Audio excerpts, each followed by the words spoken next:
น้ำหยาดสองหานห่มกันมาถึงมือในก่อน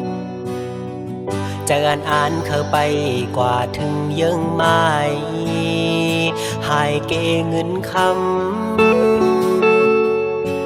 กำลืนสุดหาไล่ผาดกันเมื่ออยู่โดยเกเงินคำอ่อนเปิน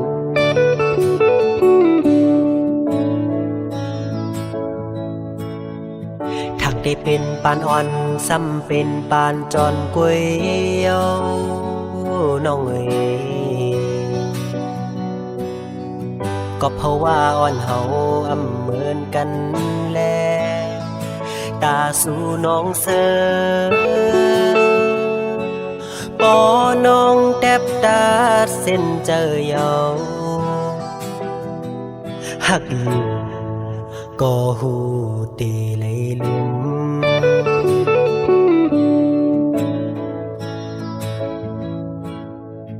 ยังอ่านอ่อนสู่แลปีเฮา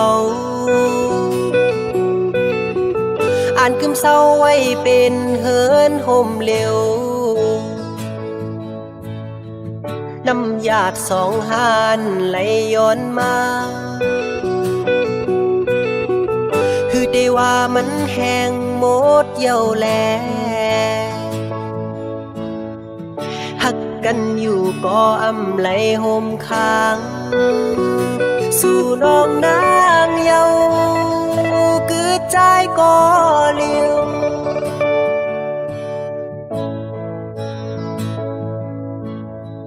อย่าไปเจ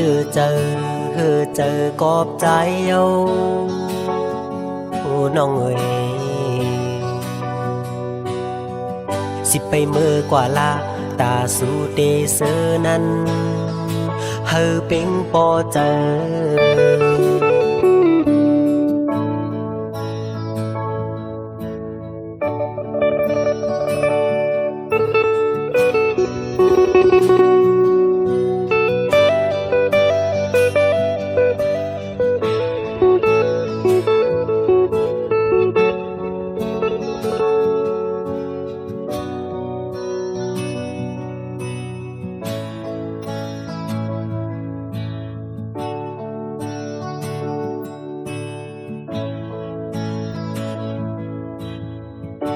ได้เป็นปานอ่อนซ้ำเป็นปานจอนป่วยเยาน้องเอ๋ยก็เพราะว่าอ่อนเฮาอำเหมือนกันแลตาสู่น้องเสอปอน้องแทบตาเส้นเจอเยาหักอยู่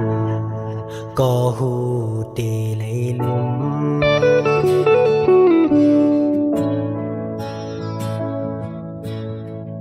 ยังอ่านนอนสู่แลปีเฮาอ่านกึมเศร้าไว้เป็นเฮินห่มเร็วน้ำหยาดสองหานไหลย้อนมาคือได้ว่ามันแห้งหมดเย้าแลหักกันอยู่ก็อำไหลห่มค้างสู่น้องนางเยาคือใจก็เลี้ยว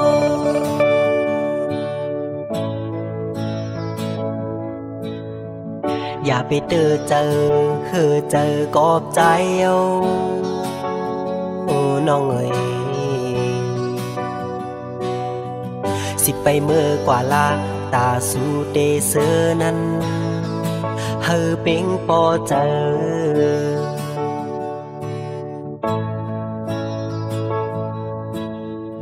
สิไปเมื่อกว่าละตาสู่เตเสอนั้นเฮอเป็งปอเจอ